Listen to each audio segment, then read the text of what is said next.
Hello friends, இன்னைக்கு நம்ம என்ன பார்க்க போறோம்னா இந்த HP PAVILION 15 இந்த கேமிங் லேப்டாப் பத்தி பார்க்க போறோம். கிட்டத்தட்ட பாத்தீங்கன்னா நான் 2 வருஷமா யூஸ் பண்ணிட்டு இருக்கேன். நம்ம வந்து இந்த லேப்டாப் வாங்கலாமா வேணாமா இல்ல வந்து இப்ப புதுசா வந்திருக்க மாடல்ஸ் வந்து வாங்கலாமா வேணாமா இந்த மாதிரி விஷயங்கள் எல்லாத்தையுமே வந்து இந்த வீடியோல சொல்ல போறேன்.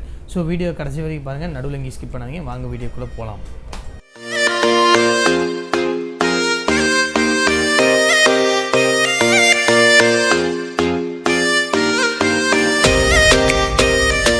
ஓகே ஃப்ரெண்ட்ஸ், இது வந்து பில்டு குவாலிட்டிலேருந்து ஆரம்பிச்சிடும். பில்டு குவாலிட்டி அப்படின்னு பார்க்கல நான் வந்து சாட்டிஸ்ஃபைன்னு தான் சொல்லுவேன். கிட்டத்தட்ட பார்த்தீங்கன்னா நான் வந்து நிறைய ஸ்க்ராச்சஸ் இருக்குது, அப்புறம் ஸ்க்ராச்சஸ் இருக்குது, பட் வந்து டென்ட்ஸ் எங்கேயுமே இல்லை. அதாவது கீழே போட்டு உடஞ்சதோ இல்லை வந்து ஒடுங்கினதோ அந்த மாதிரி விஷயங்கள்லாம் எதுவும் இல்லை. பில்டு வந்து பிளாஸ்டிக் பில்டாக இருந்தாலும் செராமிக் கோட்டிங் மாதிரி பக்காவாக இருக்குங்க அப்படின்னு சொல்லலாம். இதில் வந்து போர்ட்ஸ் அண்ட் கான்ஃபிகரேஷன்ஸ் ஒன்றும் பெருசாக இல்லை. எப்போ போல் 3 USB போர்ட்ஸ் கொடுத்துருக்காங்க, டைப் சி போர்ட்ஸ் கொடுத்துருக்காங்க. ஒரு 5 GB வரைக்கும் டேட்டா ட்ரான்ஸ்ஃபர் பண்ணிக்கலாம். RJ45, அப்புறம் வந்து சார்ஜிங் டிசிக்கு வந்து 135 வாட் சார்ஜர் கொடுத்துருக்காங்க. இப்போ வந்து கொஞ்சம் இம்ப்ரூவ் பண்ணிக்கிறேன்னு சொன்னாங்க. இதில் இந்த ஹுட் பார்த்திங்கன்னா i5 8300H ப்ராசஸர் கொடுத்துருக்காங்க. அதோட பூஸ்ட் கிளாக் பார்த்திங்கன்னா பேஸ் பூஸ்ட் கிளாக் 2.3யும் ஹையஸ்ட் பூஸ்ட் கிளாக் வந்து பார்த்திங்கன்னா 4 GHz கொடுத்துருக்காங்க. சரி, அது மட்டும் இல்லாமல் 4 GB of VRAM கொடுத்துருக்காங்க, GTX 1050 கிராஃபிக்ஸ் கார்டோட. சரி, அது மட்டும் இல்லாமல் UHD, அதாவது வந்து இன்டலோட UHD 630 வந்து இன்பில்டாகவே இருக்குது. ஸோ கம்பைண்டாக பார்த்தீங்கன்னா 8 GB of VRAMs வந்து சிஸ்டமில் அவைலபிளாக இருக்குது. கிராஃபிக்ஸோட பர்ஃபார்மன்ஸும் ப்ராசஸரோட பர்ஃபார்மன்ஸும் ரெண்டும் சூப்பராக இருக்குது. எந்த ஒரு பிரச்சனையும் நான் இதனால் வரைக்கும் ஃபேஸ் பண்ணல. ஹாட், அதாவது வந்து டிவைஸ் வந்து சூடாகுதா அப்படிங்கிறதுங்க, கண்டிப்பாக எடிட்டிங் டைமில் சூடாகுது. அதோட நான் மேக்ஸிமம் நான் பார்த்தது வந்து 83 degrees வரைக்கும் எனக்கு வந்து ஹீட் ஆச்சு. நான் 4K ரெண்டர் பண்ணாமல் போகுது. சரி, ஓகே கேஸ். அடுத்து வந்து பார்த்திங்கன்னா இந்த மாதிரி விஷயங்கள ஓகே. சரி, இதோட சப்போர்ட்டபிலிட்டிக்கு பார்த்திங்கன்னா 8 GB of DDR4 RAM கொடுத்துருக்காங்க. 1 TB 7200 RPM ரன் ஆகிற ஒரு ஹார்ட் டிஸ்க் கொடுத்துருக்காங்க. அது மட்டும் இல்லாமல் பார்த்திங்கன்னா நான் வந்து எக்ஸ்டர்னலாக 256 GBக்கு NVMe SSD வந்து போட்டிருக்கேன். ஸோ அதில் OS வந்து இது நாள் வரைக்கும் ரன் ஆகிட்டுருக்கு. சரி, அது மட்டும் இல்லாமல் வேறு என்ன இருக்குன்னு பார்த்திங்கன்னா 15.6 inch ஆன்டி கிளேர் பேனல் கொடுத்துருக்காங்க, 60 Hz கொடுத்துருக்காங்க. இதோட கலர் கேமேஜ் பார்த்திங்கன்னா உங்களுக்கு NTFS வந்து பார்த்திங்கன்னா 45% இருக்குது. அது மட்டும் இல்லாமல் 250 nitsக்கான பிரைட்னஸ் வந்து கொடுத்துருக்காங்க. இப்போ வந்திருக்க லேப்டாப்ஸில் வந்து அது வந்து இம்ப்ரூவ் பண்ணியிருக்கேன்னு HP சொல்லியிருக்காங்க. அது மட்டும் இல்லாமல் HP வந்து அவங்களோட 720p வெப்கேம் கொடுத்துருக்காங்க. நார்மலான வீடியோ கால், ஜூம் கால்ஸ், அப்புறம் வந்து மீட்டிங்ஸ்க்கெல்லாம் வந்து அதை யூஸ் பண்ணிக்க முடியுது. அது இல்லாமல் இன்பில்டாக மைக் சிஸ்டம் கொடுத்துருக்காங்க. டூ வே மைக் சிஸ்டம் கொடுத்துருக்காங்க. சரௌண்ட் சவுண்டுக்கும் பர்சனலாக நம்மளோட சவுண்ட் மட்டும் கேதர் பண்ணுறதுக்காக கொடுத்துருக்காங்க. நீங்கள் வந்து அது வந்து B&O ப்ளே அப்படிங்கிற ஒரு சாஃப்ட்வேர் மூலிமா அதை வந்து கண்ட்ரோல் பண்ணிக்க முடியும். அது மட்டும் இல்லாமல் இதில் இருக்க ஸ்பீக்கர்ஸும் அதில் தான் வந்து டியூன் பண்ணியிருக்காங்க. சவுண்ட் குவாலிட்டி பக்காவாக இருக்குது. ஒரு மூவி ஒரு நார்மலான ரூம் சைஸ்க்கு பக்காவான ஸ்பீக்கராக இருக்கும். அவுட்புட்ஸ் வந்து பார்த்திங்கன்னா அவுட்புட் லெவல் வந்து பார்த்திங்கன்னா சூப்பராக இருக்குதுன்னு நான் சொல்லுவேன்.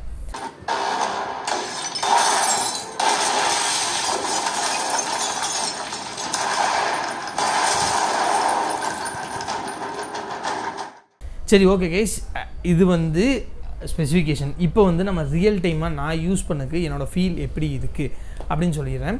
ஃபஸ்ட்டு வந்து எனக்கு இந்த லேப்டாப்பில் ரொம்ப பிடிச்சது பார்த்திங்கன்னா மவுஸ் பேட். பெருசாக இருக்குது, அக்யூரேட்டாக இருக்குது, நிறைய ஜஸ்டிஸ் என்னால் பண்ண முடிஞ்சு. சம்டைம்ஸ் மவுஸை நான் எக்ஸ்டர்னல் மவுஸ் மறந்து வச்சுட்டு வந்துட்டாலும் இந்த மவுஸ் பேடில் நான் வந்து வீடியோ எடிட்டிங்க்கு யூஸ் பண்ணியிருக்கேன். சரி, அது மட்டும் இல்லாமல் கீபோர்டு பார்த்திங்கன்னா சிக்லெட் டைப் கொடுத்துருக்காங்க. பேக்லைட் கீபோர்டு தான். ஏதோ ஒரு கலர், வயலட், க்ரீன் இல்லை சில்வர், இந்த மாதிரி 3 கலரில் ஏதோ ஒரு கலர் வரும். கான்ஸ்டண்ட்டாக இருக்கும், லெவல்ஸ் வந்து மாற்ற முடியாது. கீபோர்டு வந்து பேக்லைட் கீபோர்டு இருக்குது. ஃபுல் ஃப்ளெட்ஜ்டு கீபோர்டு, உங்களுக்கு நம்பர் பேட் தனியாகவே வருது. இது மட்டும் இல்லாமல் பேட்ரி ஹார்ஸ் வந்து எவ்வளோ நிற்கிதுன்னு பார்த்தீங்கன்னா என்னோடய யூசேஜில் 3 to 4 hours வந்து கண்டினியூஸாக வருது. அது இல்லாமல் பார்த்திங்கன்னா சார்ஜிங் டைம் பார்த்திங்கன்னா 1.5 hourலேருந்து 2 hours வரைக்கும் எனக்கு வந்து கிடைக்கிது.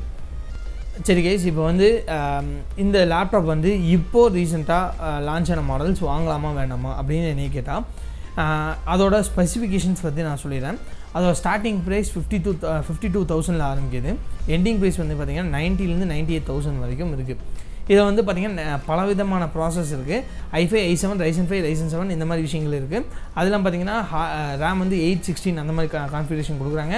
உங்களுக்கு NVMe SSD வேணுமா வேண்டாமா இந்த மாதிரி ஒன்று இருக்குது. அதெல்லாம் பார்த்திங்கன்னா ஹார்ட் டிஸ்க் வந்து 5400 RPMலையும் இருக்குது, 7200 RPM இந்த மாதிரி விஷயங்களையும் கொடுக்குறாங்க. அது மட்டும் இல்லாமல் பார்த்தீங்கன்னா உங்களுக்கு வந்து பேனலில் வந்து எந்த ஒரு மாற்றமும் கிடையாது. மற்றபடி எல்லாமே ஒன்று தான். உள்ளே மட்டும்தான் சில விஷயங்கள் மாறுது. அவ்வளோதான் கைஸ்.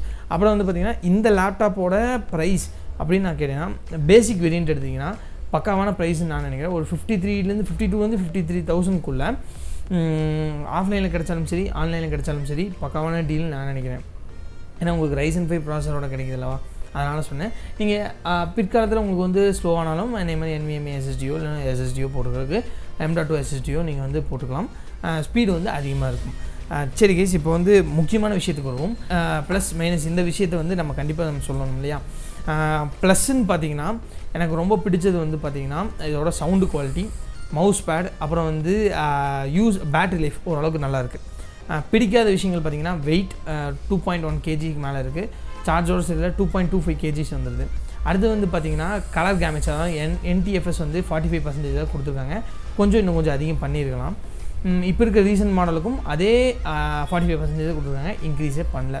அடுத்து வந்து பார்த்திங்கன்னா எனக்கு ரொம்ப அநாயகமாக இருந்தது என்னென்னா லேப்டாப் வந்து சார்ஜ் போட்டு யூஸ் பண்ணோம்னா பேட்டரி இருக்க ஏரியா வந்து ரொம்ப சூடாகுது. இதனால் வரைக்கும் பேட்டரியில் எந்த ப்ராப்ளமும் இல்லை, பேட்டரி டிகிரேஷனும் எனக்கு எந்த ஒரு பிரச்சனையும் வரல. பட் பார்த்திங்கன்னா அந்த ஹீட்டிங் இஷ்யூ வருது. இது மட்டும்தான் நான் ஃபேஸ் பண்ண இஷ்யூஸ். இப்போவும் நான் இந்த லேப்டாப் தான் யூஸ் பண்ணிட்டுருக்கேன். நீங்கள் பார்க்குற இந்த வீடியோவும் அதில் தான் எடிட் பண்ணியிருக்கேன், எடிட் பண்ணிகிட்ருப்பேன், இனிமேலும் எடிட் பண்ண போகிறேன். ஸோ வீடியோவில் வந்து இந்த லேப்டாப் பற்றி ஃபுல்லாக சொல்லியிருக்கேன். என்னோடய எக்ஸ்பீரியன்ஸும் 2 வருஷமாக பக்காவாக இருக்குது, எந்த ஒரு பிரச்சனையும் இல்லை. பில்டு குவாலிட்டி எனக்கு ரொம்ப அருமையாக இருக்குது, ரொம்ப பிடிச்சிருக்கு. ஸோ அவ்வளோதான் கைஸ் இந்த வீடியோ. உங்களுக்கு வீடியோ பிடிச்சிருந்துச்சுன்னா லைக் பண்ணுங்கள், கமெண்ட் பண்ணுங்கள், மறக்காமல் மற்றவங்களுக்கு ஷேர் பண்ணுங்கள். உங்கள் ஃப்ரெண்ட்ஸ் ஃபேமிலி மெம்பர்ஸ்க்கு கண்டிப்பாக இந்த வீடியோ பற்றி சொல்லுங்கள், நம்ம சேனலை பற்றி சொல்லுங்கள். அடுத்த வீடியோ சந்திக்கிறேன். நான் உங்கள் நிஷாந்த். இது NishTech. Bye guys.